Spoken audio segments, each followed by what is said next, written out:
Yo, what's up, y'all? It's your boy Vern, Barber Knowledge 101, and today I'm back with another fresh ball fade cut to show you guys.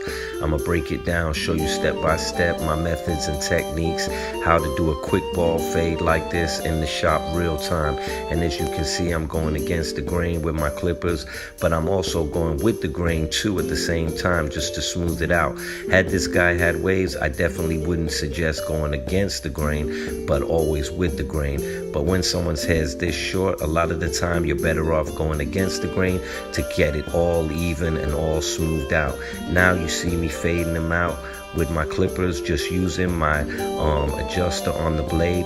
And if you see my cuts before, you know I don't use any guideline. I just go in right away and just start fading from the bottom to the top with a nice motion, an even pace all the way around the head, using my chair, using my comb, and just using the adjuster on my clippers.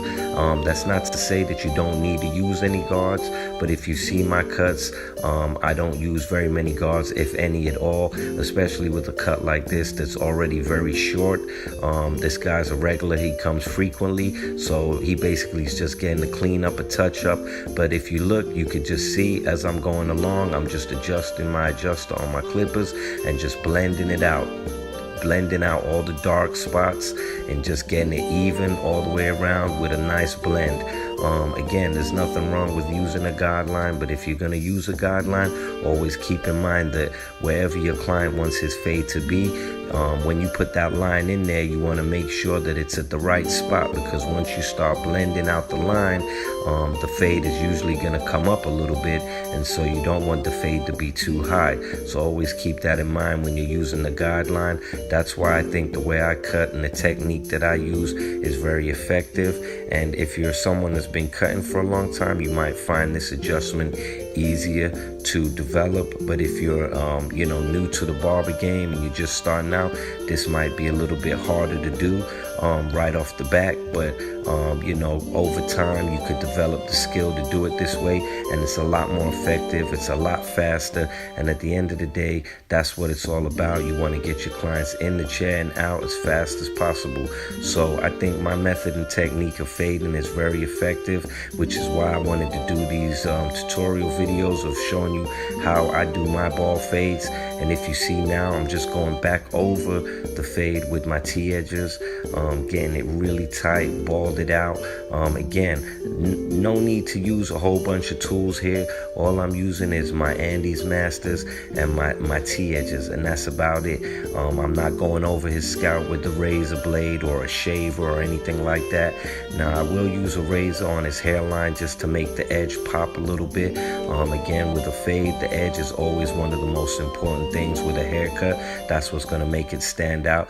But I always feel like the blend of a fade is equally just as important.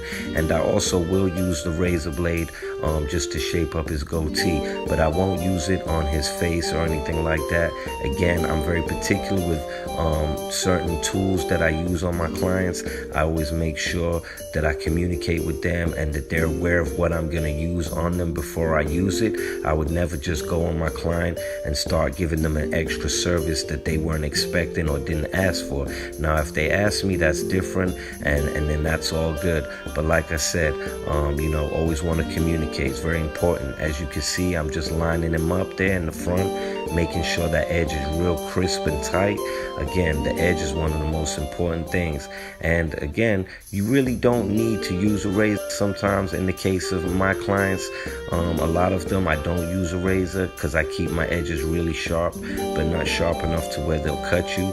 But in the case of this guy, I will go over the edge just to make it pop a little bit because he asked me to. And so if I'm going to do an extra service, then I'm going to make sure I'm always charging, because time is money. And at the end of the day, I'm not trying to have my clients in the chair for too long, which is why I'm trying to show you guys these videos at how I fade and cut hair. I'm just trying to do good, quick, basic haircuts in the shop in real time. As you can see, I'm shaping this guy with the razor blade now. This is what I do with this particular client of mine. He's a regular. Again, I won't use the razor on his head or on his face. I'm only going to shape up his goatee. He bumps up really bad, so you want to make sure your clients are, accustomed to what you're using, and not just use something that they're not accustomed to.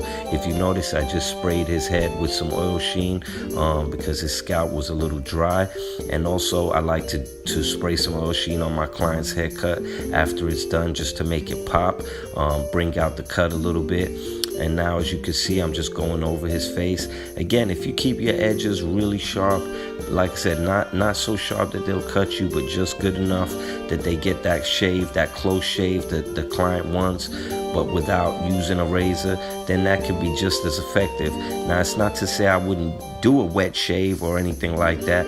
That's totally cool. But again, I'm not just gonna throw a service on a client without him asking me. And again, if I don't need to and I can get the same results and I can still get $25, $30, $40, $50 a cut, then that's what it's all about. Quick, productive services. That's what I'm all about. That's what these videos are all about. That's what I'm here to do, to show you guys good, basic, clean haircuts. You know what I mean? I'm not trying to do too much over the top or dramatic, services and things like that. I mean, I'm gonna show more videos to come, different cuts, different ethnicity, different styles as well. But for the most part, when it comes to just doing good, basic bald fades, this is what I specialize in. This is what I do. And I think my cuts will show you a lot and teach you a lot if you follow my directions and what I'm saying. And again, if you've never cut like I do, then, it might take a little time to develop. But over time, you could develop this skill. It's very effective and it's very fast. You can always go back and touch things up later. And that's one of the main things I like about the way I cut hair, But again, I'm one of few that I've seen that cut hair the way I do.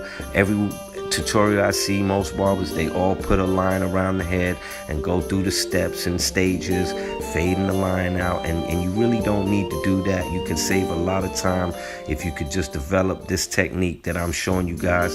So keep a lookout for more videos I got coming in the works. Stay tuned, and I hope this video has been a big help. Please give it a thumbs up, like, share, and leave comments, and I'd really appreciate it.